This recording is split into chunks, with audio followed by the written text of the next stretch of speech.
Interim সরকার পরীক্ষা নিয়েছিল এবং সেই সময় আমরা দেখেছি যে ব্যাপক পরীক্ষার রেজাল্টে মোটামুটি ধস নেমেছিল। আবার এখন স্টেবল পজিশন চলে আসছে।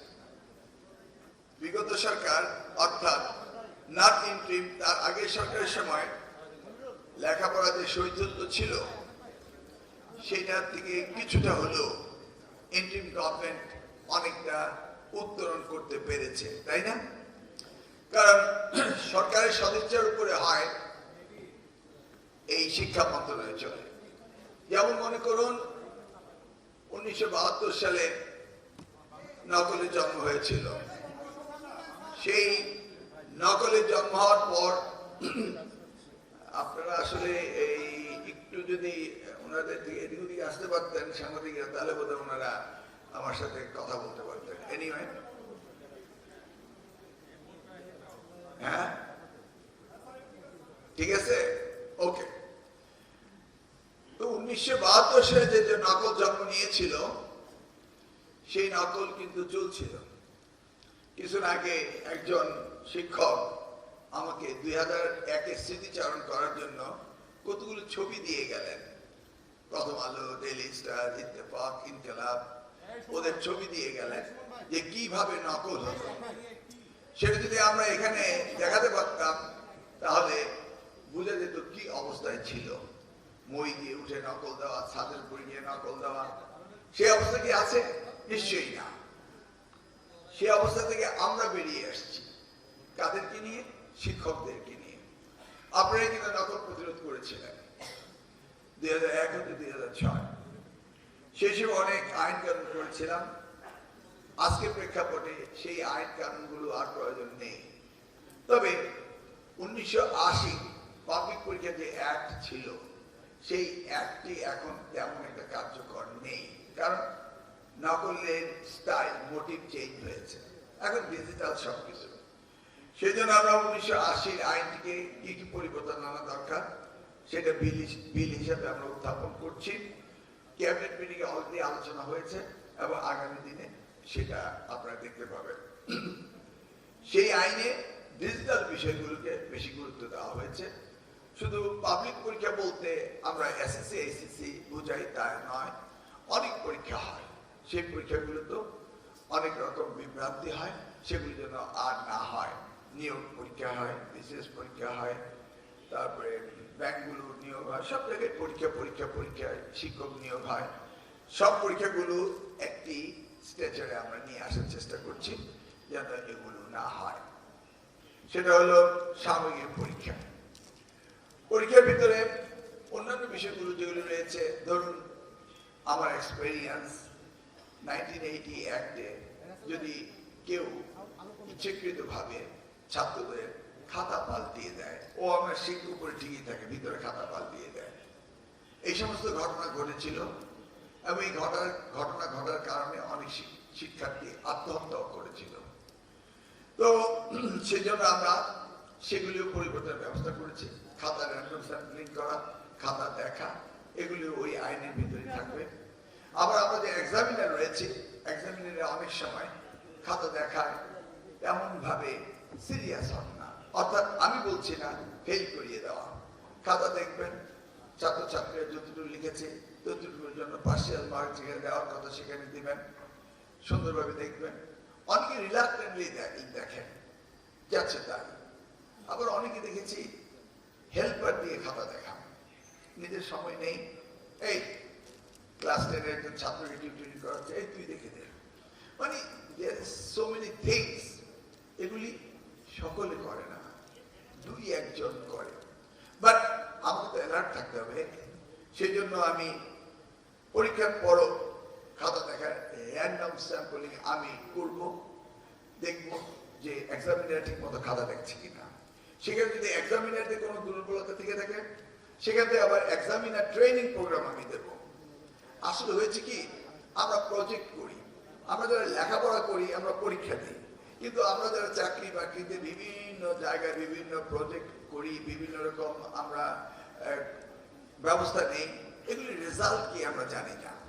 যেমন পলিটেকনিক ইনস্টিটিউটে শিক্ষক সিঙ্গাপুর থেকে ট্রেনিং নিয়ে আসছে, সেই নিয়ে আসার পরে কতটুকু কার্যকর ভূমিকা রাখলো এটা কিন্তু আমরা পরীক্ষা নিরীক্ষা করি না, অর্থাৎ ইভালুয়েশন করি না।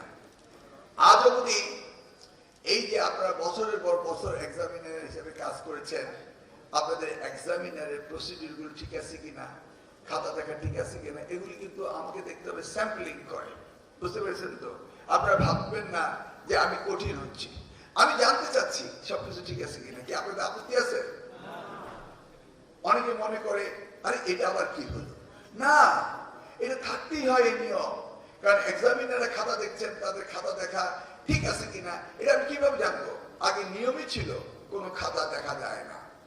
একটি ছেলের খাতা পাল্টিয়ে দেওয়া হয়েছিল কচুয়া, এবং সেটা ধরতে আমাদের কত কষ্ট হয়েছে, এবং আইনগতভাবে ধরা যায় না।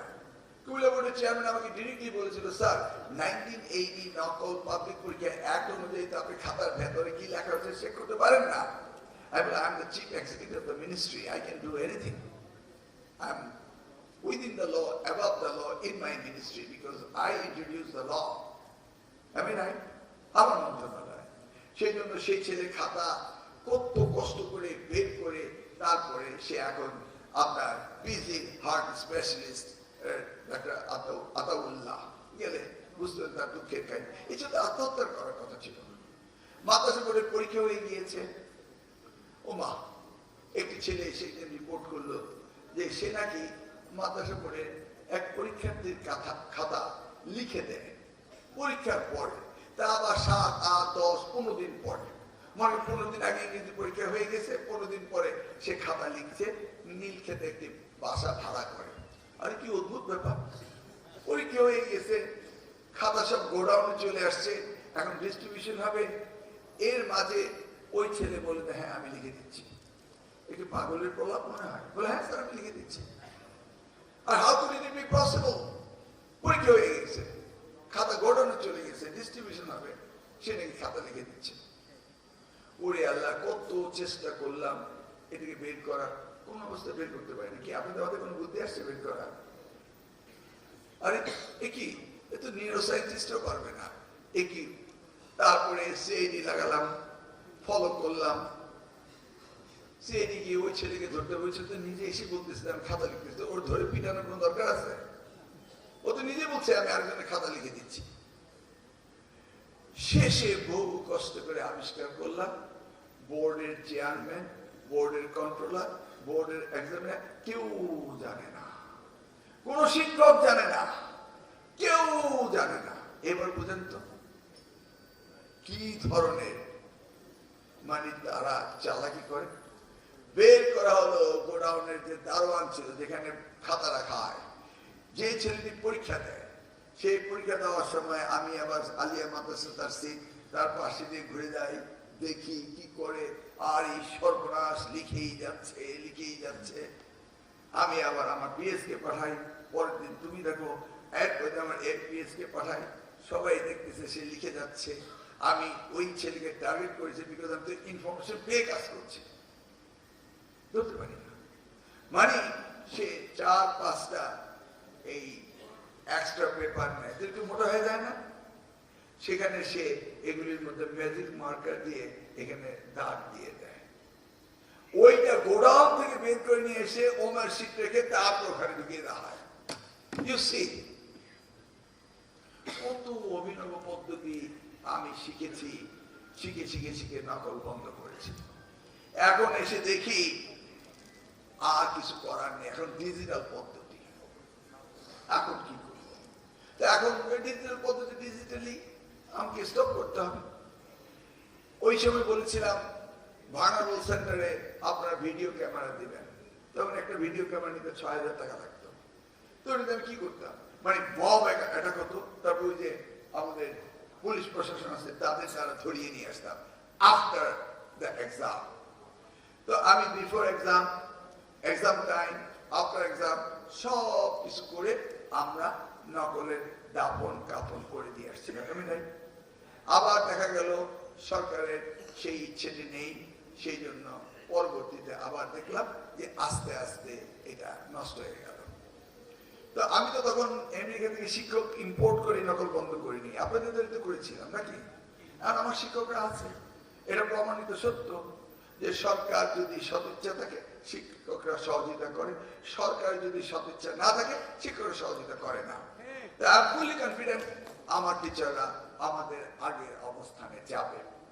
তবে এই যে ইলেকট্রনিক ডিভাইস, এই যে অন্য কিছু, এগুলির জন্য তো আমাদের সেই ব্যবস্থা নিতে হবে। এবার বেশি কিছু করার দরকার নেই, সিম্পলি আমরা ক্লোজ সার্কিট ক্যামেরার কথা বলেছি। এটা কিন্তু শুধু পরীক্ষার জন্য না, এইভাবে ভুল বোঝা যাবে না। আজকে পলিটেকনিক ইনস্টিটিউট বলে আসছি, ছাত্ররা কমপ্লেন করলো যে শিক্ষকরা ঠিক মতো ক্লাসে আসে না, ঠিক মতো পড়ায় না। আবার শিক্ষকরা কমপ্লেন করলো শিক্ষার্থীরা আসে না, এরা ক্লাসে অ্যাটেন্টিভ না। ওকে ফাইন, আমাকে তো কাজ করতে হবে। আমি ক্লোজ সার্কিট ক্যামেরা লাগাবেন, রেকর্ডিং থাকবে আর্কাইভে, আমি আপনার কাছে ব্লুটুথের মাধ্যমে আপনার পাসওয়ার্ড নিয়ে আমি ওই ক্লাসগুলি দেখবো শিক্ষকরা কি করে, ছাত্ররা কি করে, কারণ আমাদের তো মনিটরিং করতেই হবে, কোনো তো বিকল্প নেই। দেখুন, মাননীয় প্রধানমন্ত্রী বলে বসছে, ইউনেস্কো কমিশন বলেছে বাংলাদেশের জিডিপির 6% দিতে হবে, এবং মাননীয় প্রধানমন্ত্রী এবার এজেন্ডায় বলেছেন যে আমরা 5% দেব। হিউজ অ্যামাউন্ট, কিন্তু 5%। এই গত বাজেটেই দেখলাম ফেরত যাচ্ছে, কাজে লাগাতে পারছি না। আমি এসে 5% অলমোস্ট ডাবল আপ হয়ে যাবে আমার বাজেট, এই টাকাকে আমি খরচ করতে পারবো না। অতএব আমাকে এই যে বাজেট ইনক্রিজ হবে সেটাকেও তো সদ্ব্যবহার করতে হবে, তাই আমাকে গ্র্যাজুয়ালি এই কাজগুলি করতে হবে। এবার ধরুন আমরা টার্গেট করবো জিডিপি 3% পর্যন্ত নেওয়া যায় কিনা, আমরা টিচার্স ট্রেনিং, শিক্ষার মান উন্নয়ন, কিভাবে কারিকুলাম সিলেবাস থেকে শুরু করে সবকিছু কিভাবে উন্নয়ন করা যায়, গ্র্যাজুয়ালি আমরা বাজেট নেব এবং এটাকে আমরা সদ্ব্যবহার করব। এই যে ডিজিটাল প্রবলেম, এই ডিজিটাল প্রবলেম আমাদের বেরিয়ে আসতে হবে। সেই জন্য আমরা বলেছি প্রত্যেকটি ক্লাসরুমে আমাদের এই ক্যামেরা পদ্ধতি থাকতে হবে।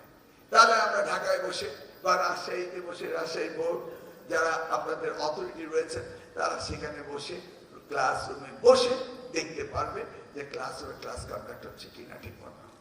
এখন এই কথা শোনার পর অনেকে বলছে ছাত্রছাত্রীদেরকে ঘাড় ঘুরাতে দেওয়া যাবে না। কেন? ছাত্রছাত্রী ঘাড় ঘুরাবে, রিল্যাক্স।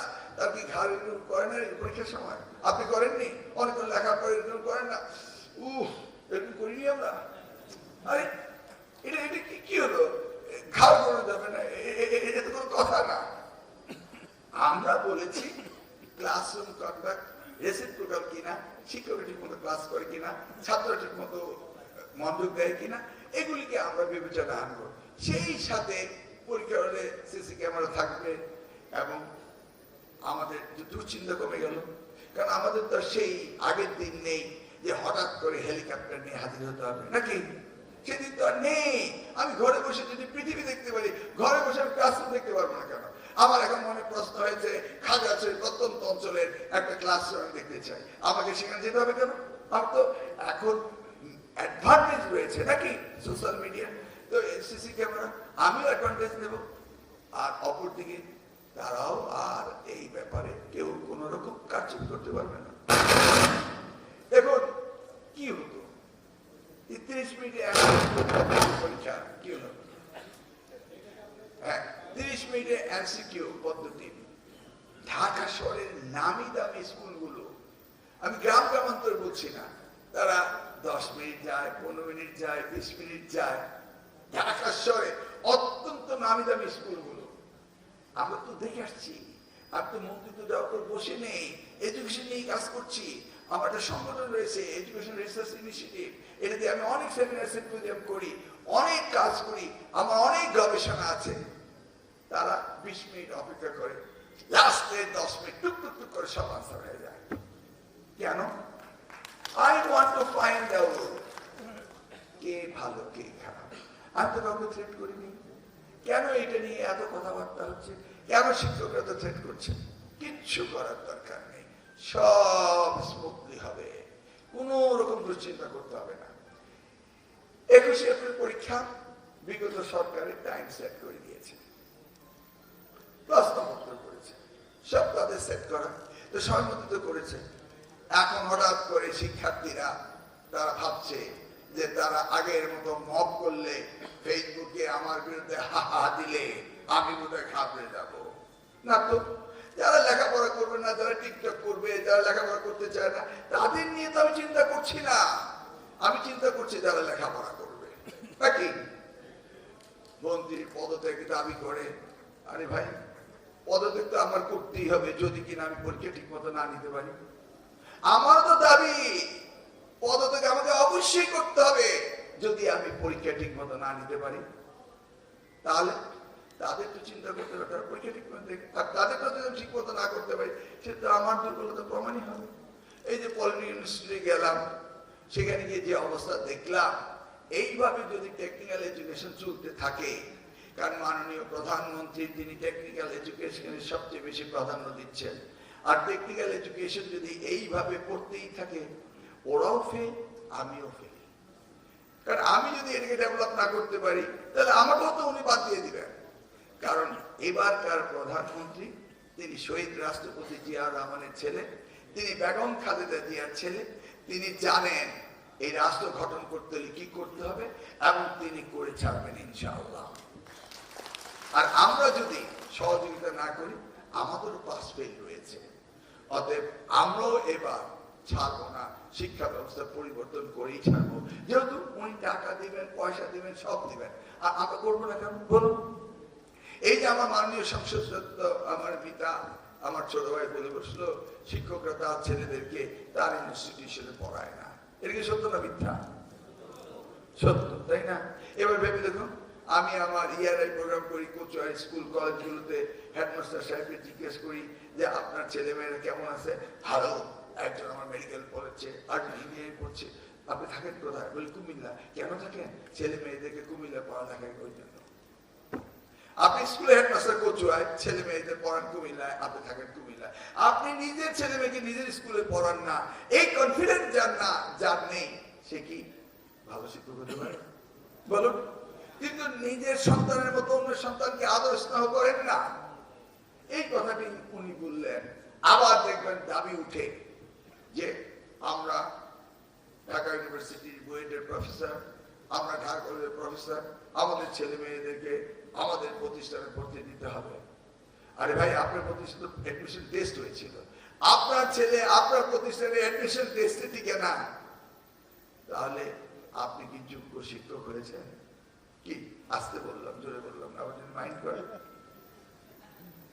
কি মাইন্ড করতেও তো পারে। তাহলে এই যে এই বিষয়টি একবার কি ভেবে দেখেছেন যে আপনার ছেলে টেস্টে টিকে না, আপনি আমার মন্ত্রণালয়ে দাবি করেন যে আমরা যেখানে শিক্ষক রয়েছি সেখানে আমাদের ছেলে মেয়েদের পড়তে দিতে হবে। তার মানে নামি দামি প্রতিষ্ঠানে আমার গ্রাম গ্রামান্তরের শিক্ষকরা তাদের সন্তানদেরকে পড়াবেন না। আগে ওই যে আমাদের ডিভিশনাল কমিশনার সাহেব রয়েছেন, আনম বলতে শুরু করে কি করো, মধ্যখানে আমার বক্তৃতা আসলো কেন? পরে শুনি যে ওনার নাম আনম। জিজ্ঞেস করলাম কোথায় পড়ালেখা করেছে? ভোট নিতে। কোন হলে ছিলেন? ফজলুল হলে। আরে আমার হলেই উনি ছিলেন। তো এই যে আমার এই কিরকমুল ইসলাম কোনটা ছিলাম, ও বিশ্ববিদ্যালয়ের শিক্ষকরা, এই যে বিশ্ববিদ্যালয়ের শিক্ষকরা তারা তাদের সন্তান পড়ে না। আবার দেখেন বিশ্ববিদ্যালয়ের শিক্ষকরা এখন আমার গ্রেডিং শুরু করে দিয়েছে।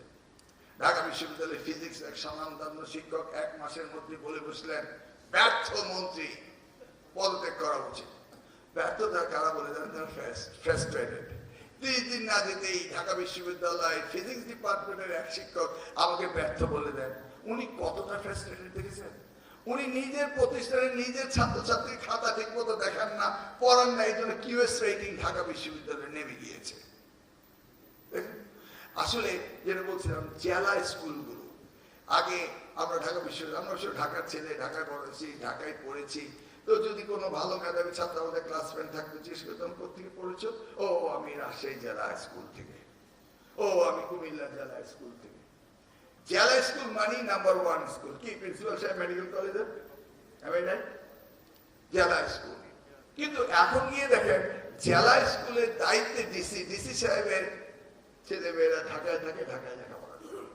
আমার মনে হয় এটাও ম্যান্ডেটরি করে দেওয়া উচিত জেলা প্রশাসন থেকে, যারা জেলার দায়িত্বে থাকবে তাদের ছেলে মেয়ে জেলা স্কুলেই পড়তে হবে, তাই না? নিজের ছেলে মেয়ে ভালো করে এই জন্য এগুলি খুব মাইক্রোস্কোপিক ব্যাপার, কিন্তু এগুলি আমাদের দেখতে হবে। এই যে মঞ্চে বসে আছি প্রিন্সিপাল সাহেবের সাথে মেডিকেল কলেজের, একজন আমার টেক্সট পাঠাচ্ছে স্কুল বন্ধ করে দিন, 166 জন মারা গিয়েছে। আমি ওনাকে দেখালাম, আমি বিষয়টা কি, আমি 166 জন মারা যাচ্ছে, তাহলে তো স্কুল বন্ধই করে দিতে হবে।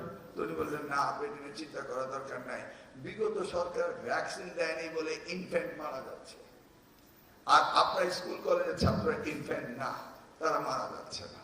এই যে মানুষের রং পারসেপশন, এটা উনি ক্লিয়ার করলেন, তাই না? তবে ভাই খুব মনে থাকবে আপনাদের রাজশাহীর কথা। আগেও রাজশাহী আসতাম, এবারও আসছি অনেকদিন পরে। এই অপচয় কিভাবে করা যায়, কোন সূত্রে করা যায়, এটা রাজশাহী মডেল সকলকে নিতে হবে। সেই জায়গায় আমার বন্ধু আবার সেই চেয়ারে বসছে, বুঝেছেন তো? রাজশাহীতে কি বিরাট ফ্লাইওভার বানিয়ে রেখেছে, আমরা স্কুল কলেজ মাদ্রাসায় দিতে পারি না, হসপিটাল টাকা দিতে পারি না। রাজশাহী মানুষে এত বিলাসিতা করে, এটা জানতাম না, এবার শিখে গেলাম। এই মডেল মিউজিয়ামে রাখতে হবে, যেখানে প্রয়োজন নাই সেখানে কোটি কোটি টাকা স্পেন্ড করেন। সত্যি এনিওয়ে, আমরা বলেছিলাম যারা 0% পাস করবে সেই স্কুলের এমপিও মাত্র এমপিও ক্যান্সেল করতাম, এবার করবো না। কারণ হঠাৎ করে আপনাদেরকে বলছি করতেই হবে, আপনারা হঠাৎ করে আবার সুশিক্ষক হবেন, আবার আমি আগের আইন রাখবো, দুইটা তো একসাথে যায় না, যায় না। কিন্তু আপনাদের লক্ষ্য রাখতে হবে যে এটা যেন না হয়। রাজশাহী ডিভিশন বরাবরই এত ভালো রেজাল্ট করে একদম 100 ছুঁই হয়ে যায় মাননীয় সংসদ সদস্য, তাই না? পারেন তো 100-এর উপরেও দিতে চান আপনারা। যেমন 2021 94%, আবার 2025 77% নেমে আসলো। কেন এত সুন্দর রেজাল্ট নেমে আসে কেন? আবার যদি কম্পেয়ার করেন অন্য বোর্ডের সাথে, আপনাদেরকে কেউ ছুতেও পারে না। ভাই কত দিকে প্রতিযোগিতা, বোর্ডে প্রতিযোগিতা, কে বেশি পাস করাবে, মানে লেখাপড়া তারা পাস বেশি করাবে, তাহলে এই প্রতিযোগিতা আসবে কেন? বোর্ডও কম্পিটিশন করে, এই বোর্ড ওই বোর্ডের প্রশ্ন নেবে না, এক বোর্ড আলাদা প্রশ্ন করবে, এটা কি হয়? আমরা বাংলাদেশি ছাত্র কি প্রিন্সিপাল সাহেব, আমরা কেন এক বোর্ডে আলাদা আলাদা প্রশ্ন? মনে করে দেখুন, এখানে মুক্তিযোদ্ধা রয়েছে, বীর মুক্তিযোদ্ধা।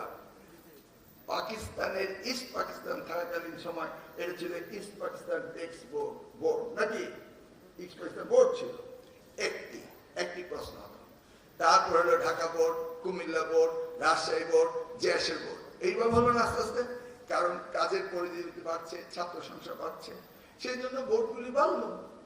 এরপরে আমি এসে আরো বাড়ালাম, Dinajpur board, Sylhet board, Barisal board, Chittagong board বাড়ালাম 8টা। বিগত দিনাজপুর বোর্ডও করলাম, হলো 8টা। এরপরে আবার বিগত সরকার করলাম ময়মনসিংহ বোর্ড, 9টা বোর্ড হলো। আর বিগত টেকনিক্যাল বোর্ড, মাদ্রাসা বোর্ড রয়েছে। এই 9টা বোর্ডে আলাদা আলাদা প্রশ্ন করতে শুরু করলো, নিজেদের মধ্যে প্রতিযোগিতা হতে শুরু করলো। এটা কি হয়? আমি রাজশাহীর ছাত্র, আমি ঢাকার ছাত্র, না আমি চিটাগাংয়ের ছাত্র, আমি দিনাজপুরের ছাত্র, আমরা তো একই প্রশ্ন করতে পরীক্ষা দিতে পারি। জিজ্ঞেস করলাম, ঠিক আছে, এটা চেঞ্জ করা কেন যায় না? বললো যে স্যার, চেঞ্জ করলে যদি হঠাৎ করে প্রশ্নপত্র আউট হয়ে যায়, তার মানে এখন আমরা ভাববো প্রশ্নপত্র আউট হয়ে যায়, সেই যুযুগুলো ভয় থাকবো। প্রশ্নপত্র আউট হলে এই ডিভাইস আউট হবে, তাকে আমরা বুঝবো না, প্রশ্নগুলিকে আউট করবো, রিলেটেড কে আমরা কি জানি না, তাদেরকে আইনের আওতায় আমরা আনবো। আইন এমন ভাবে স্টিপুলেট করবো, ছাত্র ছাত্রীদের জন্য না, আমাদের জন্য। আমাদের বিজি প্রেস তারা বলে তারা আউট করে না, আমাদের শিক্ষকরা বলে তারা আউট করে না, করে কি? ও ডিজিটাল কারচুপি। আসলে ডিজিটাল কারচুপি করলে ধরাও যায় না ধরা, এবং we are alert on it, এবং আমরা আইনও পাস করেছি। তাহলে সারা বাংলাদেশে শিক্ষকগণ আমরা একটি প্রশ্ন করতে পারি না? আমি কিন্তু শুধু পরীক্ষার কথা বলতে আসিনি, আমি বলতে আসছি আপনাদের সাথে জানতে শিক্ষা ব্যবস্থা কি পরিবর্তন করতে হবে, তাই না? তা আমরা একটি প্রশ্ন করা উচিত না কি? এবার আসেন, একজনে একবার ফেল করলো, 2বার ফেল করলো, 3বার ফেল করলো, 4বার পর্যন্ত আপনারা পড়ান, রেজিস্ট্রেশন করে কোশ্চেন করেন না? আচ্ছা, আপনার কি দায়িত্ব হয়ে গেছে ফেইলিউর স্টুডেন্টের লেগাসি ক্যারি করা? এটা কি আমাদের দায়িত্ব? দুইটার বেশি সুযোগ পাবে না। জানেন 56 ধরনের কোশ্চেন করা হয়, হোয়াট ইজ দিস? আমরা ওদেরকে পাস করার জন্য ব্যস্ত থাকবো, তাই নাকি আমরা সামনের দিকে এগিয়ে যাবো? কোনটা? আমরা সামনে দিয়ে যেতে হবে না? এই যে আপনারা বোর্ড, রাজশাহী বোর্ড বলেন, ঢাকা বোর্ড বলেন, কুমিল্লা বোর্ড বলেন, আমাদের ছাত্রছাত্রীরা জানুয়ারিতে ক্লাস 9-এ উঠলো, ধরুন 2027, 2028-এ ডিসেম্বরে ক্লাস 10-এ পরীক্ষা দিয়ে পাস করলো না? করেছে তো। করার পরে বোর্ড এসে বলে, হ্যাঁ আমরা তোমাদের পরীক্ষা নেব। ভালো কথা, পরীক্ষা নেব। কি বলে? এপ্রিল মে এসে পরীক্ষা নেব, জুন জুলাইতে রেজাল্ট দিব। তো কি 6 মাস ছাত্রদের জীবনে নিয়ে নিল না? ওই বছর তো শেষ, পরীক্ষা দিতে 6 মাস, বাকি 6 মাসের লেখাপড়া নেই, নেক্সট ইয়ার গিয়ে ইন্টারমিডিয়েট ভর্তি হয়। তো 1 বছর নষ্ট করলো। তো 20 লক্ষ ছাত্র ছাত্রী, 20 লক্ষ বছর নষ্ট করলো কে? অ্যাডমিনিস্ট্রেশন, বোর্ড এবং মি। কে ডিসিশন মেকার? আলটিমেটলি কে? মন্ত্রী সাহেব নাকি ওই চেয়ারটা? একবার কি ভেবে দেখেছেন? একটি দরিদ্র পরিবারের সন্তান যদি এসএসসি পর্যন্ত 1 বছর লস করে, 16 বছর তার গ্রাজুয়েশন করার কথা, এসএসসি করলো 17 বছর, আবার 2 গ্রেড, 2টা 12 গ্রেডের জন্য আবার বোর্ড বলে আমরা পরীক্ষা নেব, 1 বছর নষ্ট করে। তাহলে একটি ছাত্র ছাত্রীর জীবন থেকে যেখানে সে 18 বছর ইন্টারমিডিয়েট পাস করবে, সেটা হয়ে গেল কত বছর? 20 বছর। দেখছেন তো কি করছে সরকার নাকি? এগুলি কি পরিবর্তন আনা দরকার না? কি বলে? আমরা পরিবর্তন আনতেই হবে, এটা তো আমাদের সন্তান। এখন যদি আপনি ডেমোগ্রাফিক ডিভিডেন্ডের কথা বলেন, 20 লক্ষ মানে এসএসসিতে নিয়ারলি 20 লক্ষ পরীক্ষা দেয়, এইচএসসিতে নিয়ারলি 20 লক্ষ পরীক্ষা দেয়, 40 লক্ষ বছর জাতির জীবন থেকে নষ্ট হচ্ছে। কি ইয়াংদের জীবন নষ্ট হচ্ছে।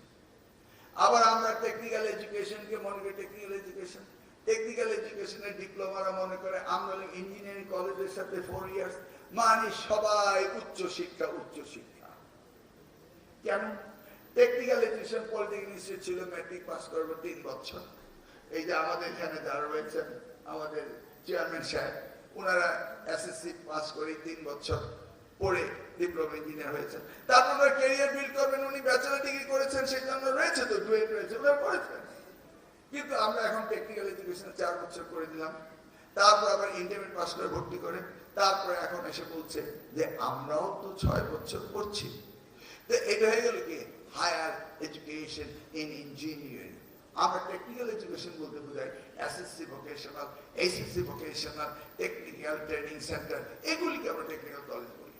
তাই ভাবছি প্রত্যেক জায়গায় ঘুরতে ঘুরতে, ঠিক আছে ডিপ্লোমা যদি 4 বছর তারা থাকতেই চায়, দেখো আপনাকে একটা সার্টিফিকেট কোর্স অ্যাড করে দেখি, যারা মেট্রিক পাস করে 2 বছরের সার্টিফিকেট, ওই ডিপ্লোমা পড়ে বেরিয়ে যাবে।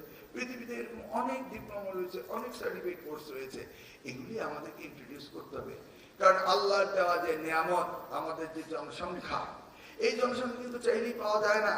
আপনারা সবাই জনসংখ্যার জন্য নিজেকে মনে করেন অভিশাপ, আসলে এটা অভিশাপ না, এটা আশীর্বাদ। দেখুন আমার একটি মাত্র মেয়ে, 2জন হলে কত ভালো হতো। আর আমার ভাই বোন, আমরা 10 ভাই বোন, সেই আমার মা কত আরামে আছে এখনো, আমরা কত সেবা করি একজনের পর একজন। সকলে আমেরিকায় থাকে, সকলে হিসাব করে রাখে 1 মাস করে ছুটি নিয়ে আসবে বছর রাউন্ড দি ইয়ার, একজন না একজন আমেরিকাতে এসে আমার মায়ের পাশে বসে থাকে। You see how lucky she is. এই যে মানব সম্পদ, এটাকে অভিশাপ মনে করা যাবে না।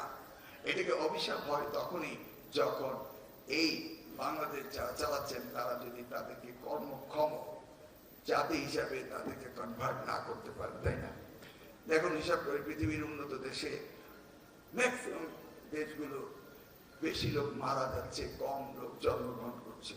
More people are dying, less people are taking birth. More than 30 developed nation, more than 30. আর আমরা কি ভাগ্যবান, less people are dying, more people are taking birth. জনসংখ্যা বোমিং হচ্ছে। এটা কি আমাদের ভাগ্যের ব্যাপার না? দেখুন আমাদের মাদ্রাসা এডুকেশনে অ্যারাবিকের সাথে আমরা যদি ঠিকমতো টেকনিক্যাল দিতে পারি, তাহলে মিডল ইস্ট পুরোটাই আমরা দখলে নিতে পারি। আমরা যদি বিভিন্ন প্রতিষ্ঠানে ল্যাঙ্গুয়েজ প্রোগ্রাম দিতে পারি, কোরিয়ান বলেন, জাপানিজ বলেন, চাইনিজ বলেন, তারা বসে আছে। ফ্রেঞ্চ ল্যাঙ্গুয়েজ বলেন, ল্যাঙ্গুয়েজ জানেন, আর মিনিমাম একটু যোগ্যতা, একটা টেকনিক্যাল এডুকেশন থাকলে আপনি সারা দেশে নেতৃত্ব দিতে পারেন, তাই না? এই সম্পদ কি পৃথিবীর কাউর আছে? বাংলাদেশ আর কোটি কয়েক দেশ চায়। এটা কিন্তু কাজে লাগাতে হবে। কাজে লাগাতে হলে আমাদেরকে সবচেয়ে বেশি গুরুত্ব দিতে হবে এই জনসংখ্যাকে মানব সম্পদে রূপান্তরিত করা। সেই জায়গাটাই গুরুত্ব দিচ্ছে আমাদের মাননীয় প্রধানমন্ত্রী জনাব তারেক রহমান। হি মিন বিজনেস। সেই জন্য তো তিনি বলেছেন যে আমি জিডিপির পোর্শন 5% করে দেব। আমি তো চিন্তা করছি, উনাকে তো সবসময় বক্তৃতায় বলতাম বাড়িয়ে দেন বাড়িয়ে দেন, যেই উনি স্বীকার করলেন এখন আমি চিন্তা করছি কিভাবে আমি এটা নেব। নেওয়ারই তো সুযোগ পাচ্ছি না, কারণ you are not ready for that. আপনাদের ট্রেনিং করিনি, মাননের কিচ্ছু করিনি, হঠাৎ করে বলবো যে টাকা দিয়ে দেন, কি করবো? শুধু কতগুলো সুন্দর সুন্দর দালান বানাতে পারবো নাকি? অট্টালিকা বানিয়ে কোনো লাভ আছে? আগে যারা লেখাপড়া করেছেন অট্টালিকা, তাদেরকে একাডেমিক কোয়ালিফিকেশন কম ছিল। এনিওয়ে, আমি যেটা বলছি, আমাদের সকলকে মিলে শিক্ষায় রিফর্ম করতেই হবে। আর এই রিফর্মের জন্য সকলেই আমাদের সহযোগিতা করছে। আপনি বলুন জনপ্রশাসনের কর্মকর্তারা, আপনি বলুন পুলিশ কর্মকর্তারা, সকলেই। এই শিক্ষা ডিপার্টমেন্ট চালাতে ডিসি, ইউনো, এসপি, ওসিরা কত না হিমশিম খায় পরীক্ষার সময় ছাড়াও। যে কোনো রিপোর্ট নেওয়ার সময় ডিসি সাহেবকে বলি, ইউনো সাহেবকে বলেন, কেন? আমার তো জেলা শিক্ষা অফিসার রয়েছে, উপজেলা শিক্ষা অফিসার রয়েছে, সব রয়েছে। তারপর তাদের উপর নির্ভরশীল সকলে মিলেই এই কাজটি আমরা করি। কি কারণে? আমরা সকলে মিলে চেষ্টা করবো নাকি? Let's forget the past, think about the future. আমরা আগামী দিন সুন্দরভাবে গড়ে তুলবো শিক্ষা ব্যবস্থার মধ্য দিয়ে এবং এই শিক্ষকদের দ্বারাই, নাকি? আমরা কি একমত? কেউ কিছু বলতে চান নাকি? বলেন। আমি তো বক্তৃতা বেশি দিচ্ছি, কোন কার্যকর বক্তৃতা হচ্ছে না। কারো কোনো পয়েন্ট আছে থাকলে বলেন, আমরা উত্তর দেই।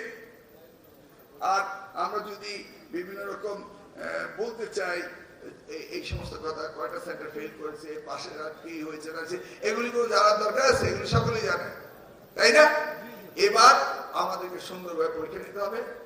আমাদের এখানে যেন কোন রকম আনফেয়ারনেস না হয়, পরীক্ষার ফলাফল যেন আনডিস্টার্ব থাকে, এই জন্য আপনাদের সচেষ্ট থাকতে হবে। আবার বলেন না যে পরীক্ষার সময় বিদ্যুৎ ছিল না, সেই জন্য আমাদের ক্যামেরাগুলি অন ছিল না। যারা এটা বলবেন মনে মনে ভাববো ডাল মে কুছ কালা হ্যায়। তারপর কিন্তু আমার ইনভেস্টমেন্ট শুরু হয়ে যাবে আপনার দিকে।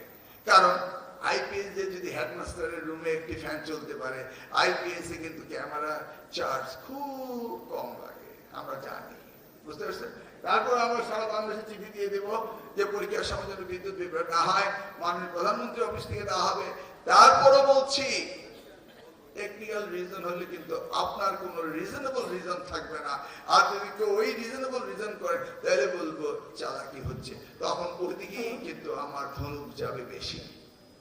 রেখে দিবেন আর্কাইভে সমস্ত ডকুমেন্টস। কখন আমি কোনটাকে নিয়ে ইনভেস্টিগেশন শুরু করি, এটা আপনি বলতে পারবেন না। ওই দলিল যেন তামাদি না হয়, ওইভাবে দলিল সংরক্ষণ করতে হবে এবং সেইভাবেই আমি আবার পুনর্বিবেচনা করব। আপনার এক্সাম আমার ব্যবস্থা করতে হবে। আর যে সমস্ত শিক্ষকরা চেয়ারম্যান থাকবেন, ধরুন পরীক্ষার হলে ঢোকার আগে ছাত্রছাত্রীদের দেওয়া তল্লাশি করা হবে, মেয়েদেরকে আলাদাভাবে, যেন তারা ডিস্টার্ব ফিল না করে। তারপরে যদি আপনার দপ্তরে কোচা পাইলট স্কুলের মতো দপ্তরে যদি খাতা পাল দিয়ে দেয়, দপ্তরে যদি ক্লাসরুমের ভিতরে টেবিলের নিচে স্কচ টেপ দিয়ে নকল দিয়ে রাখে। আমি গেছিলাম সিরাজগঞ্জে, এত সুন্দর স্কুল, খুবই ভালো লাগলো, বুঝছেন তো? কিন্তু ফ্লোরটা পাকা না, সব পাকা, ফ্লোর পাকা না। তা আমি গিয়ে চিন্তা করছি কি হলো, এই স্কুলের সবকিছু ভালো, ফ্লোর পাকা না। তো জিজ্ঞেস করলাম ফ্লোর পাকা না কেন দপ্তরে? স্যাররা চায় না। আমি আমার জেলা ওই যে ইডি কর্মকর্তা, ওদের জিজ্ঞেস করলাম কি ব্যাপার, আপনার ফ্লোর পাকা? ফ্লোর পাকা, ওরা বলে ফ্লোর পাকা করলে নাকি গরম হয়ে যায়। ওই সিরাজগঞ্জের বালুর মাটি, মানে বালি, এটা খুব ভালো, এটা চোখের জন্য ভালো, মাটি ভালো, এই সেই বলে করলো না। আমি এদিকে একদম শুনশান নীরবতা, কোনো নকল টকল নেই। সেই 2002-03 সাল আমাদের সাবেক স্বরাষ্ট্রমন্ত্রী সিরাজগঞ্জের উনার এলাকা আর কি, বুঝছেন তো, মনসুর আলীর ছেলে, বাকি নামটা নাই বললাম আর কি, কারণ মেডিকেল সেক্টর যেই ধরনের লুটপাট করেছে এখানকার আপনাদের এই লিটন সাহেব হার মানিয়ে দিয়েছে। তো আমি কি ব্যাপার, ঘটনাটা কি? সবাই শুনশান নীরবতা, চুপচাপ। বাথরুম টাথরুম সব ক্লিন। হঠাৎ করে দেখি যে একজন একটু পাটা এখান থেকে নিয়ে আরেকখানে রাখলো। তো এই পাটা একটু বাম দিয়ে সরিয়ে রাখলো কেন? আমি এই পাটা সরাতো, গিয়ে দেখি বালির ভিতরে নকল। মানে রিয়েল আর্ট, বুঝছেন না? এই যে বালির ভিতরে নকল, এইটা কিন্তু আমাকে কেউ বলবে না। তার মানে সংঘবদ্ধ চক্রের নকল। এই 1980 সালের একটা যে আইন পাঠাচ্ছি, সেখানে সংঘবদ্ধ চক্র যদি কোথাও নকলের সহযোগিতা, তাদেরকেও আইনের আওতা আনতে হবে, বুঝতে পারছেন? এখন বাথরুমে যদি নকল থাকে, আমরা কাকে প্রতারণা সচিবকে ধরবো? আমাদের শিক্ষার্থীরা তো করেনি। সার্টেন দুই একজনের জন্য সকলেই দোষী সাব্যস্ত, এটা না। তাহলে সকলে দোষী সাব্যস্ত করার দরকার নেই, একজনকে করে দিই, কেন্দ্র সচিব নাকি? কি রাগ করলে? একজনকে তো জবাবদিহিতা করতে হবে, হ্যাঁ? আর আমি টোটাল এডুকেশন সিস্টেমে কোনো ডেভেলপমেন্ট না আনতে পারি, তাহলে আমাকে তো জবাবদিহিতা করতে হবে মাননীয় প্রধানমন্ত্রীর কাছে, নাকি? সব জায়গায় হেড, আপনার এখানে আপনি হেড, আমার এখানে আমি হেড, ক্লিয়ার? এইভাবে আমরা কিন্তু টুকিটাকি জিনিসগুলো সবই দেখবো। উই আর ওয়েল এক্সপেরিয়েন্স, আপনার ওয়েল এক্সপেরিয়েন্স, কিন্তু আমাদের নিয়ত এবার 100% সব। আমরা চাই না ভীতি হোক, আমরা চাই না ধর্ষণ হোক, আমরা চাই না বিনা পরীক্ষায় পাস করব, আমরা চাই না অটো প্রমোশন হোক, আমরা চাই না বিনা মেধায় শুধু লেখাপড়া করবে সার্টিফিকেট, আমরা চাই না। কি কেউ কিছু বললে বলেন? বিসমিল্লাহির রহমানির রহিম। আমি বেলকুচি এ কেন্দ্র সচিব, সিরাজগঞ্জ। মন্ত্রী মহোদয় উপস্থিত। প্রশ্নটা হলো, স্যার যে কথা বললেন একেবারে ভিতরের কথা বলতেছেন। আমরাও এক একজন ফিল্ডের কর্মী, আমরা প্রত্যেকে কেন্দ্র সচিব এবং সেই সাথে কেউ কেউ আমরা এক্সামিনার হিসেবে যে খাতাগুলো দেখা হয়, খাতাগুলোর উচ্চতর দক্ষতার একটা অংশ থাকে, উচ্চতর দক্ষতা। সেই জায়গাটার উপর নির্ভর করে স্টুডেন্ট কে A+ পায় আর কে A+ পায় না। এখানে আমরা জানি 60 দিনের মধ্যে রেজাল্ট ঘোষণা করতে হয় সরকারের নির্দেশনা মতো। আমরা একজন এক্সামিনার খাতা এক্সামিন করতে সময় দেওয়া হয় বোর্ড আমাদের 20 থেকে 22 দিন, আর 30 দিন অন্যান্য কাজে দেওয়া হয়। আমার মন্ত্রী মহোদয়ের কাছে আবেদন থাকবে, আমরা এক্সামিনার যারা আমাদের শর্ট টাইম হয় যে টানা খাতা দেয়, অধিকাংশ এক্সামিনার সঠিকভাবে পড়ে দেখে না, গতানুগতিকভাবে নাম্বার দিয়ে যাওয়া হয়। এই 5টা দিন যদি আমাদের বাড়িয়ে দেওয়া হয়, 5টা দিন মানে 22 থেকে 27 দিন, আর 33 দিন রাখা হবে অন্যান্য কার্যক্রমের জন্য, তাহলে আমার মনে হয় আমাদের থ্যাংক ইউ সো মাচ। এই দেখলেন তো, উনি নিজেই বললেন দিন বাড়াচ্ছেন কেন? তার কারণ ওনার কাছে নাম্বার অফ খাতা বেশি। তাহলে আপনি এক্সামিনার বাড়ান, নাম্বার অফ খাতা কমান।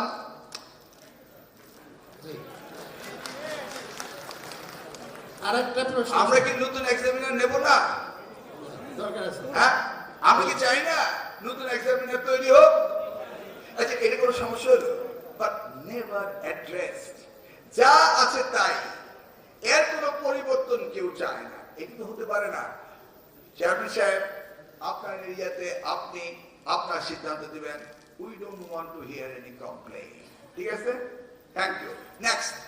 আরেকটি প্রশ্ন, সেটা হলো সায়েন্সের ছাত্রদের কিন্তু এই কথা বলবেন না, এই is telling the common thing. আচ্ছা, আমি যদি বলি ইসলামিয়া বা হিন্দু ধর্মতে হিন্দু শিক্ষার যে কোর্স আছে, সেই কোর্সেও যদি 25 নম্বর ভাইবা দেওয়া হতো, তাহলে কেমন হতো? কি বুঝতে পেরেছেন? এই যে ফিজিক্সের টিচার 25 নম্বর ভাইবা পেতে হবে, কোন ছাত্র ফিজিক্সের টিচারের সামনে কিন্তু কোন রকম উল্টা পাল্টা বেয়াদবি এগুলি করে না, তাই না?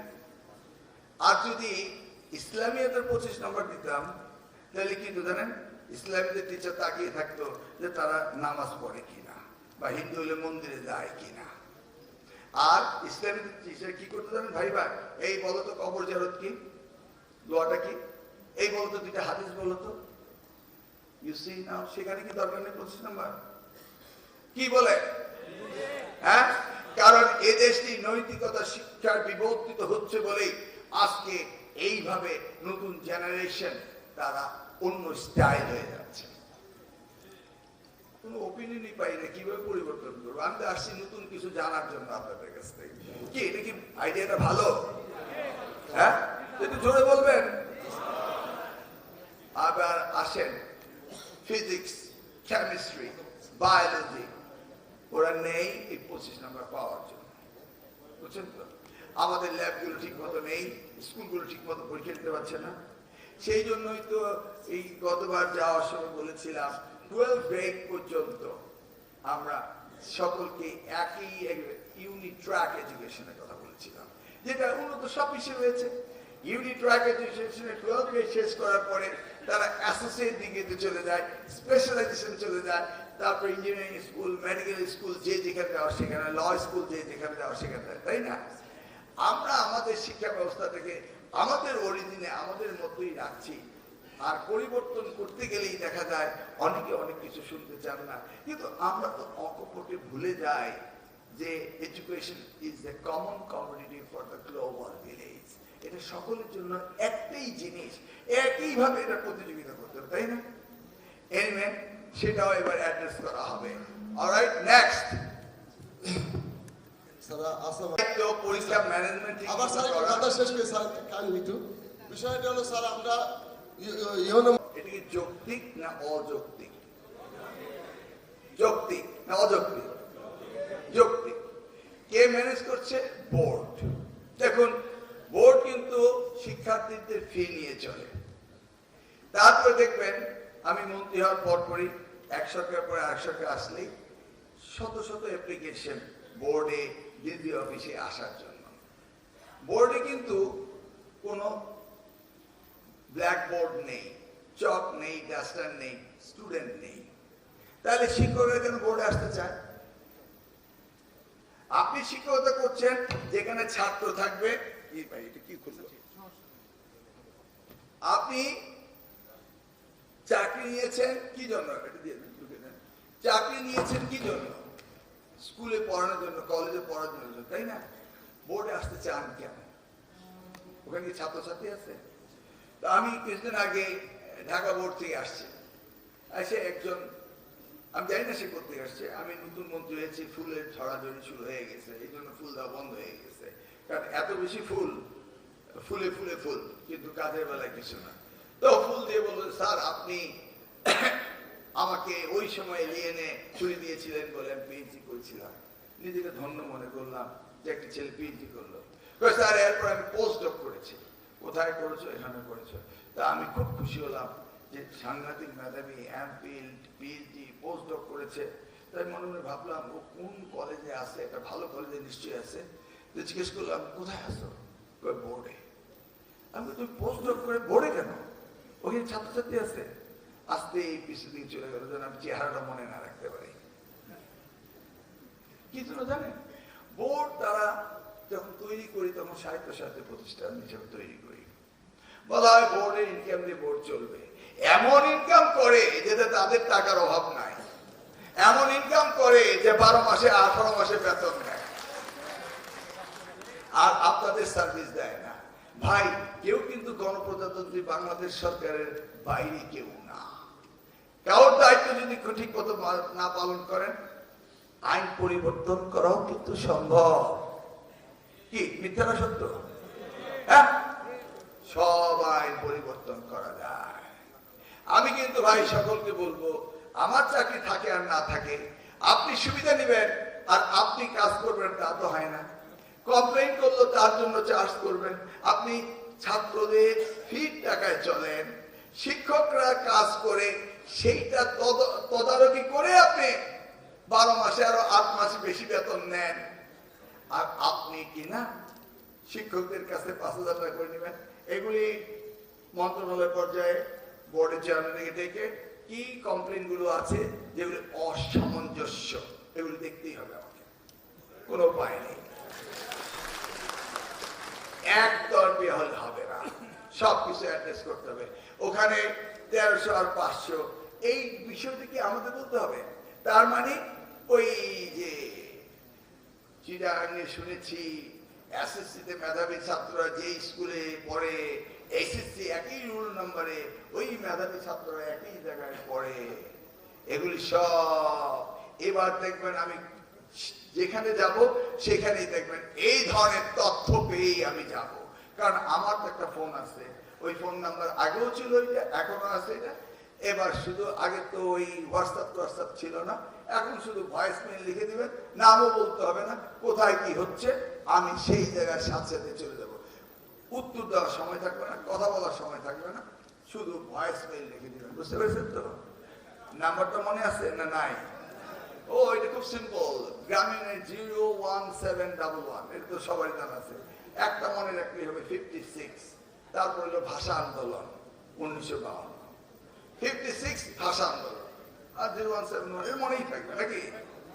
ওকে, হ্যাঁ এরপর কি বলবেন? আসসালামু আলাইকুম স্যার, আমি মোকাদ্দাসুল ইসলাম, রাজশাহীতে অবস্থিত মদিনাত উলুম কামিল মাদ্রাসা। একটু লেখাপড়ার মান উন্নয়ন, শিক্ষকদের ট্রেনিং, তাদের দুরবস্থা ওদিকে একটু বলবেন, কারণ জি, স্যার। আমরা আবার এসে মিটিং করতে পারবো না। জি, স্যার। একসাথে এটা প্যাকেজ, কিন্তু এটা কিন্তু অ্যাকচুয়ালি নকলের জন্য না। স্যার নকল তো কন্ট্রোল হবে, আমি তো সিসি ক্যামেরা দিয়ে ঢাকা বসেই দেখবো। স্যার কোনো ঝামেলা আছে নাকি? না স্যার। ওকে স্যার, আমি- অন্য কিছু বলে। স্যার আমি আমার মাদ্রাসায় 2022 সাল থেকে শ্রেণীকক্ষে ক্যামেরা লাগাইছি স্যার। আমি ঢাকায় গেল বা বিভিন্ন জায়গাতে গেল, আমার মাদ্রাসার আমি ক্লাস মনিটরিং করতে পারি, আপনাকে আমি লিখ দেবো। আমি যে প্রস্তাবটা আপনাকে দিচ্ছি স্যার, নকলমুক্ত সুষ্ঠু পরিবেশে পরীক্ষা গ্রহণ এবং আমাদের দেশে আন্তর্জাতিক সমস্ত জিনিসগুলো যেন তাড়াতাড়ি শুরু করতে পারি, কারণ এক সিজন আগে যদি গাছ লাগান এটা বয়স বেড়ে যায় না। বলে না এই বর্ষায় লাগা, আগামী বর্ষার জন্য বসে থাকিস না।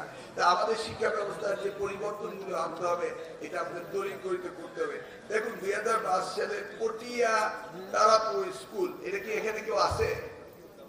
তারাপুর স্কুলে নাই না?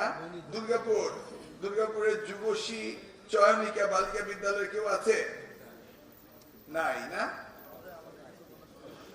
হ্যাঁ, সকলেই যদি রিলেভেন্ট থাকে বলবেন। এই যে স্কুলগুলির নাম বললাম, এগুলো খুব এক্সিলেন্ট রেজাল্ট করেছে, বুঝছেন তো?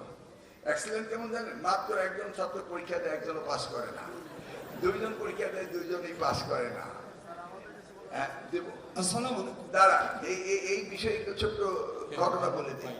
আমি গত টার্মে নীলফামারী জেলার দায়িত্বে ছিলাম আর চাঁদপুরে। তো নীলফামারী জেলায় একদিন এই শিক্ষকদেরকে আর ছাত্রদের নিয়ে একটা অনুষ্ঠান করতে বললাম ডিসি সাহেবকে। ডিসি সাহেব এত মহাসুন্দর অনুষ্ঠান করলেন, আমি গিয়ে দেখলাম সুন্দরভাবে সকলেই আছেন। উনি নাম লিখে লিখে শিক্ষকদেরকে স্টেজে বসিয়েছেন এবং তাদেরকে ফুলের মালা দিচ্ছিলেন, ভালো ছাত্রছাত্রীদের দ্বারা।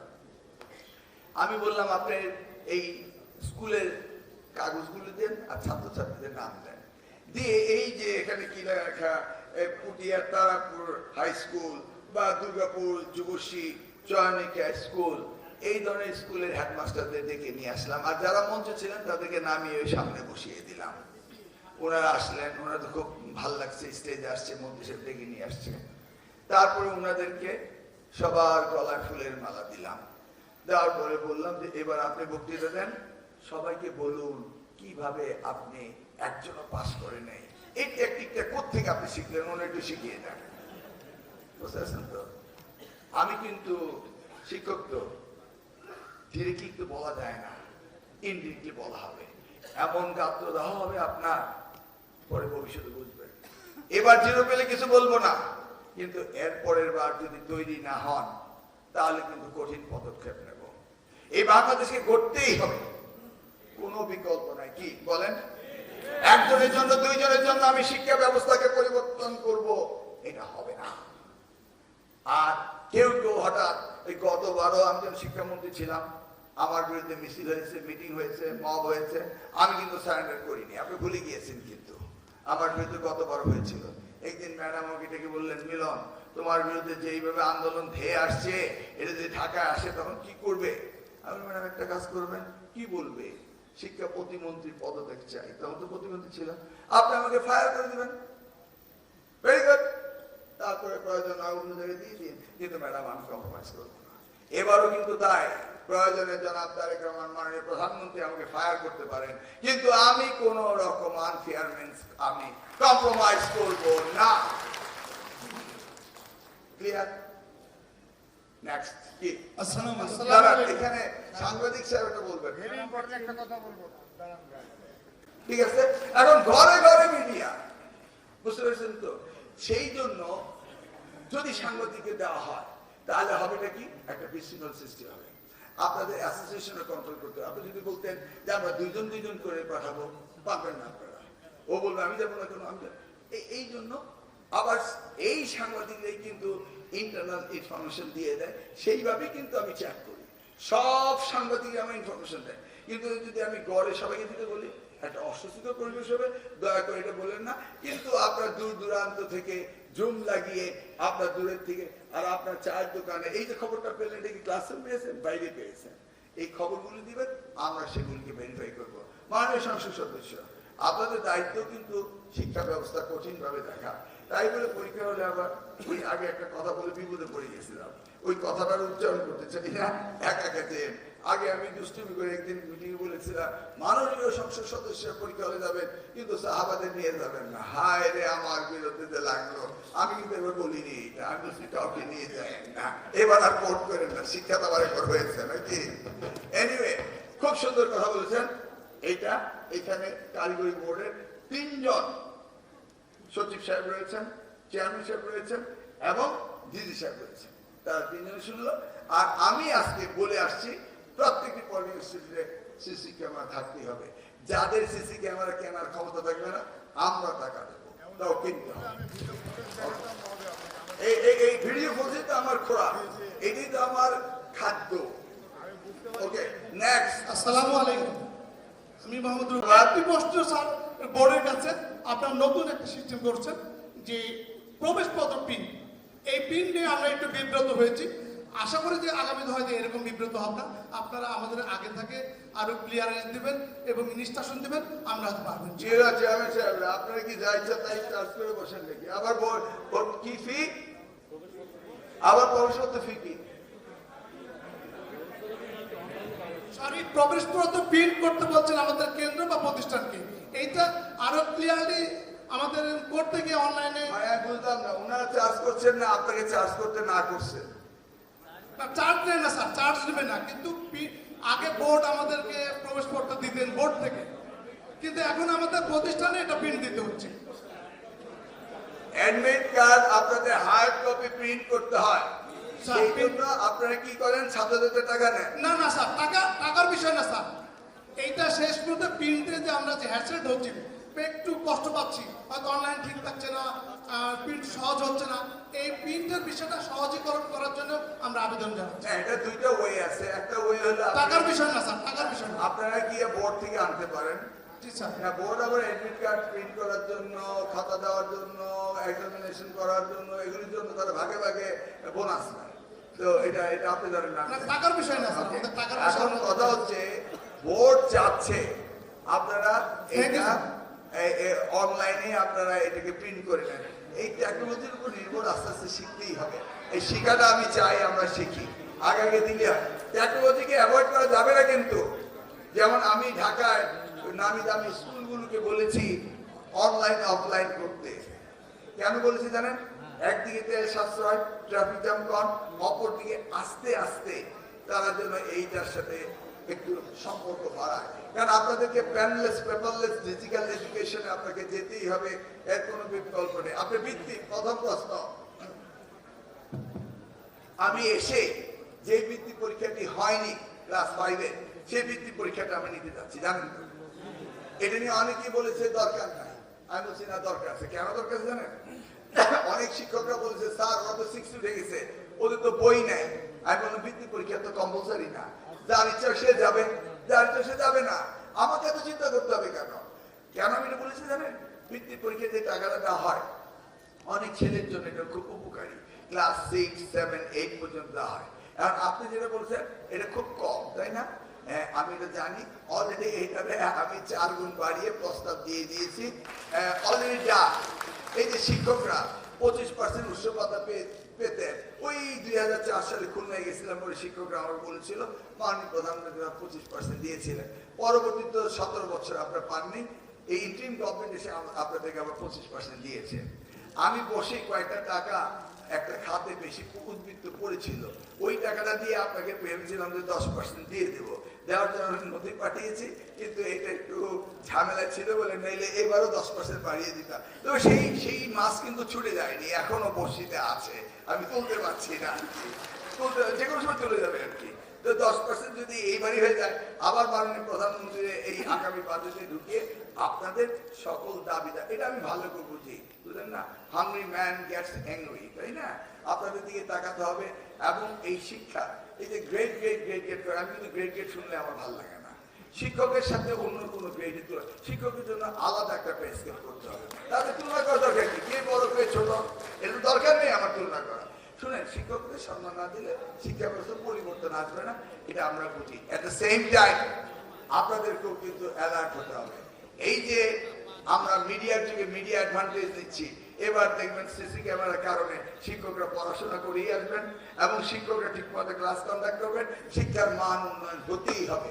আমি আসলে সারা বাংলাদেশ এক সিলাই ঘুরছি, কিভাবে শিক্ষার মান উন্নয়ন করা যায়, এটাই হলো আমার সাবজেক্ট, কাউকে থ্রেট করে না। নেক্সট কি বলবেন নাকি শেষ? আসসালামু আলাইকুম। কোথায় হাত তুলে দিচ্ছি না তো। ক্যামেরা খুব অল্প দামে, আমার বাড়িতে 16টি ক্যামেরা লাগিয়েছে মাত্র 42,000 টাকা। It is not no more very expensive.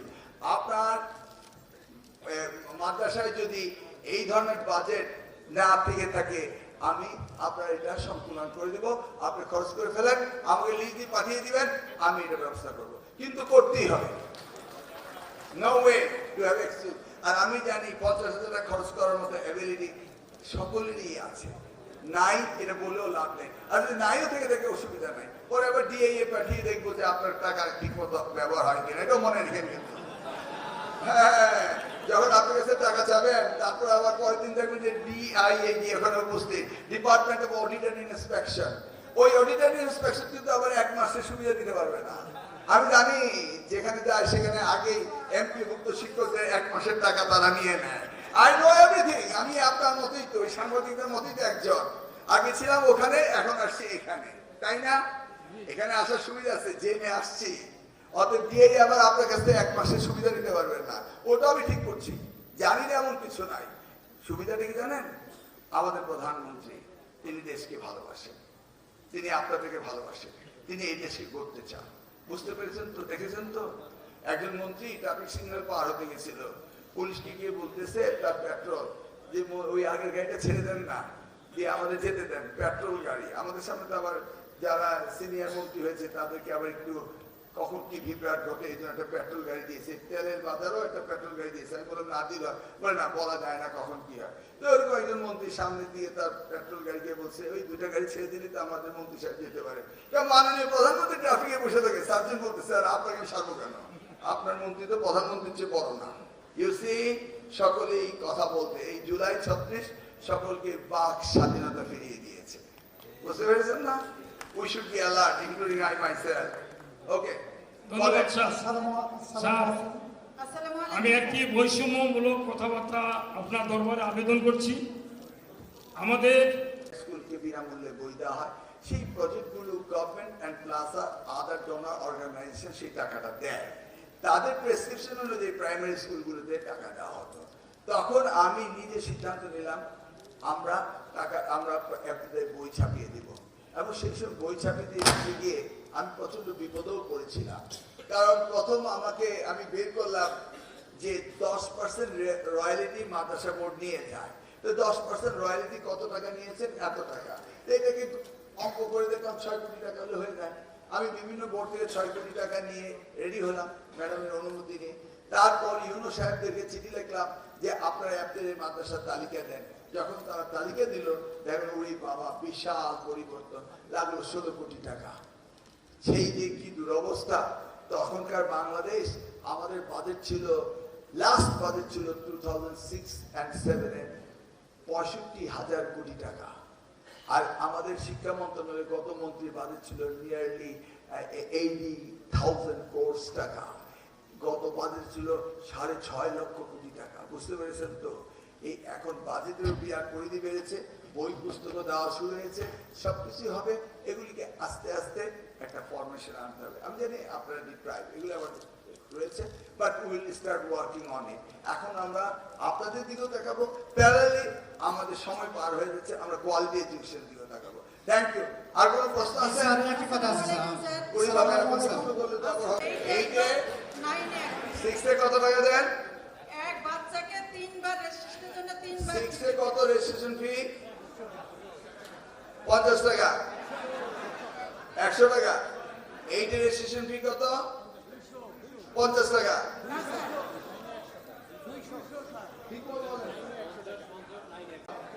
না, বাপের নাম পরিবর্তন হয়, কি হয়? প্রত্যেকবার নাম পরিবর্তন, নাম সংশোধন প্রত্যেকটা জায়গায় আমাদের দিতে হয়। প্লিজ এই বিষয়গুলো একটু দেখবেন স্যার, দয়া করে।